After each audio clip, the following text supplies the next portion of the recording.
Buenas tardes desde Las Vegas. Estamos ya terminando ya la segunda jornada de este Mid-Year, que hoy ha venido bastante cargado desde el punto de vista de la farmacoterapia y muy interesante. Os voy a comentar algunas pinceladas de las sesiones a las que he asistido, que se centran sobre todo en tres temas. El primer tema es el manejo de toxicidad relacionado con la inmunoterapia, sobre todo con los checkpoint inhibitors y con los bioespecíficos.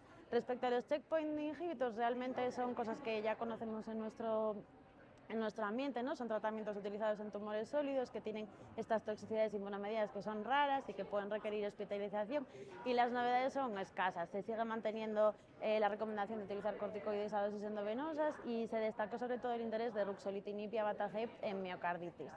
Sí que me pareció más interesante el tema de los bioespecíficos, de estos anti-CD20 utilizados en linfoma no Hodgkin, que serían epcoritamab, glofitamab y mosunetuzumab. Estos tratamientos, que algunos todavía no están implementados en nuestro contexto, sí que se relacionan con toxicidades inmunomediadas que son raras pero importantes, que son comparables a las que podemos encontrar en las terapias CAR-T, que serían el síndrome de liberación de citoquinas o CRS y la neurotoxicidad o ICANS. En este caso, como sí que se trata de toxicidades que son conocidas, frecuentes y prevenibles, se ha hecho mucho hincapié en la necesidad de prevención, sobre todo centrándose en la necesidad de realizar dosis escaladas de forma gradual con una monitorización estrecha y también hacer un correcto seguimiento de las posibles toxicidades ya a nivel ambulatorio. Me gustó mucho y me llamó la atención lo que se remarcó en ambas charlas, la necesidad de que la persona tratada contase con una red de apoyo adecuada a nivel domiciliario como un factor, o sea, para garantizar el éxito del tratamiento. Y también remarcaron la necesidad de formar a estas personas cuidadoras en la detección temprana y manejo de las toxicidades más relevantes que pudiesen requerir también hospitalización. Otra de las charlas a las que asistí trató sobre farmacogenética en depresión.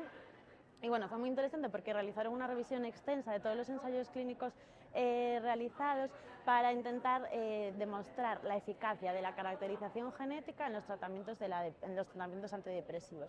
Y bueno, fue muy extenso, pero las conclusiones fundamentales es que la farmacogenética sí juega un papel fundamental en el éxito de estos tratamientos y el impacto es significativo pese a que la relevancia clínica puede ser moderada. Por tanto, se posiciona como que la farmacogenética es algo interesante a la hora del manejo de estos tratamientos antidepresivos, fundamentalmente la caracterización genética de genes de los citocromos, ¿no? del CYP3A4, bueno, de distintos CYPs. Pero también es verdad que siempre con los pies en la tierra en cuanto a la farmacogenética, porque es verdad que no nos va a resolver todos los problemas derivados del tratamiento de la depresión. Otra de las charlas a las que asistí fue sobre la demencia y me impactó mucho el dato así, ¿no? Impactante con el que comenzaron, porque dijeron que hasta el 43% de los estadounidenses mayores de 55 años estaban en riesgo de desarrollar demencia a lo largo de su vida. Y en esta charla se comentaron sobre todo los anticuerpos monoclonales que se están dirigidos contra las placas de beta-amiloide que se relacionan con esta demencia. Y bueno, actualmente hay algunos aprobados y comentaron que la eficacia es moderada, pero que es un campo de desarrollo muy prometedor, si bien es verdad que marcaron la necesidad de caracterizar genéticamente a la población previamente al inicio de tratamiento, ya que hay variantes genéticas en cuanto al ApoE que van a definir si este grupo de pacientes se va a beneficiar del tratamiento o va a tener un mayor riesgo de toxicidad. También me parece interesante que remarcaron que probablemente los ensayos clínicos, los resultados de los ensayos clínicos en los que se incluyeron pacientes más jóvenes pudiesen no ser trasladables a los resultados en vida real. Por tanto, vamos a tener que estar muy pendientes de estos resultados para valorar el interés que podamos ver de estos tratamientos en nuestra población.